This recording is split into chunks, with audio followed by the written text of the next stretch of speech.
Hey family, I don't know who needs to hear it, but I know it always can help to, hear someone else's perspective when it comes to the restaurant industry. And many of you servers, bartenders, or anyone who has to deal with anyone in the restaurant, you have a lot of stress and it can feel kind of like a thankless job at times. And I want you to know that you are valuable even if your managers don't see it. Okay?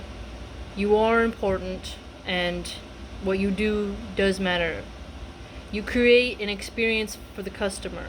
Okay? And you deal with the public directly and you create an ambiance. And the food could be awesome, it could be really good, but if the customer doesn't have a good time and the vibe is off and they can see that, maybe the floor is dirty, they can see that maybe, the music's off, kind of sounds depressing or something like that, and then you come to the table and you make them feel as if they're at home.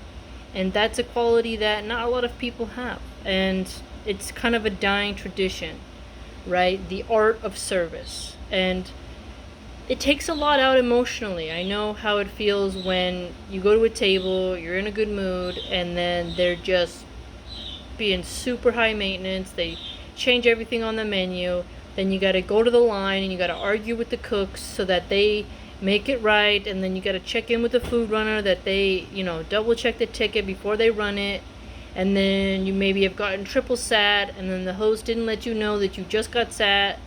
There's a lot that can happen, and stress can lead to many people having substance abuse. I see it more and more now, where my coworkers in the past were, pushed towards pills. They're pushed towards Percocets and Zoloft and all kinds of strange anxiety pills and antidepressants. And then I remember one girl, she just really became addicted to those pills, and then she'd come to work, pop a couple of those pills. I'm not sure which ones. She'd kind of mix it all up with Oxycontin and oxycodone, and just have like a in her eyes. And it was really sad to watch because she had a lot of potential, and she was struggling. She was living in the hood in Antioch, which is in California, and she commuted really far to this job, and she just couldn't get over that addiction. Some jobs are soul sucking. And if you're going through a tough time at your job and you need to, you feel like the tension is getting too extreme, I know the cliche of go outside and breathe doesn't always help. Okay? It doesn't always help. So in your head, you can think of something comedy wise. Think of a cat eating a donut. A monkey failing to open a clam and then it boinks and hit him in the head, whatever. Anything that will push out that depression feeling that's just creeping through your chest and it feels like it's just choking you, right?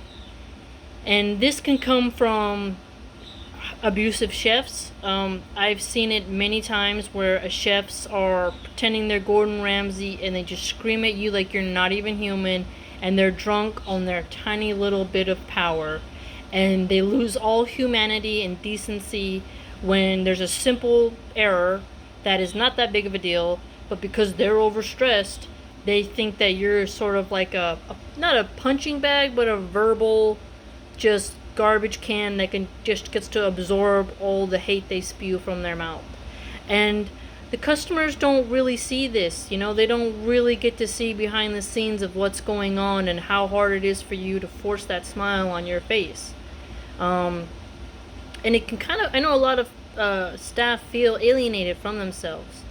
They kind of feel like a cog in a machine, that they're kind of driving themselves in their head, like they're not even there, kind of like their eyeballs are just a windshield and their consciousness is just sitting in a little chair in their forehead, and they don't really feel like they're anybody, and the management doesn't see them or recognize them or reward them for the effort they do, and then a customer doesn't tip and you got bills piling up.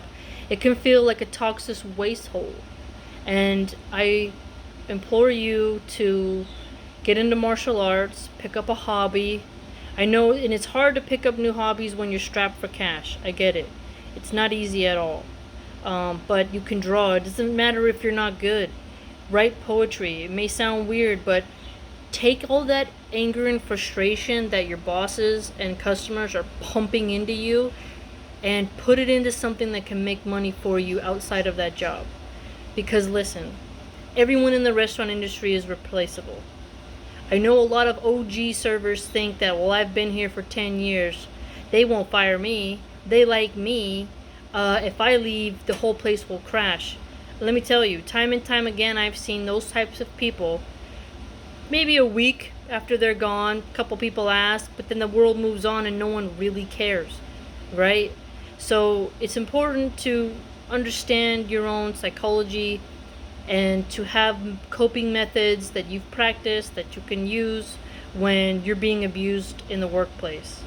This can be sexual harassment. I know that a lot of cooks are, a lot of male cooks are hyper aggressive with their sexual harassment, and I know that some servers feel like, women especially, feel like they have to kind of be a little bit coy with male managers in order to get a good section at work. And this is something that has probably always existed, but I feel like now in the digital realm, because communication has allowed, communication through digital means has allowed people to kind of hear each other, that is coming out more how toxic the restaurant industry is.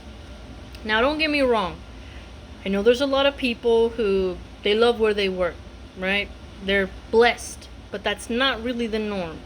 And a lot of people, they kind of go through this Stockholm syndrome of they make a lot of money, they spend it all, then they're miserable, then they gotta pick up extra shifts, and then they work all the time, and then they spend all their money in the clubs at nighttime on alcohol, and then they're hungover and they feel like shit, and then they don't feel like they have that work ethic. They go to the tables and they're just like, oh, I'm groggy and I'm miserable, my manager's being a dick to me. And then it kind of, that mental breakdown fuels them to drink more, party more, to waste more of their money on something that's not building up their financial portfolio or future. Listen, being a server is not a long-term thing anymore. Automation is coming for our jobs.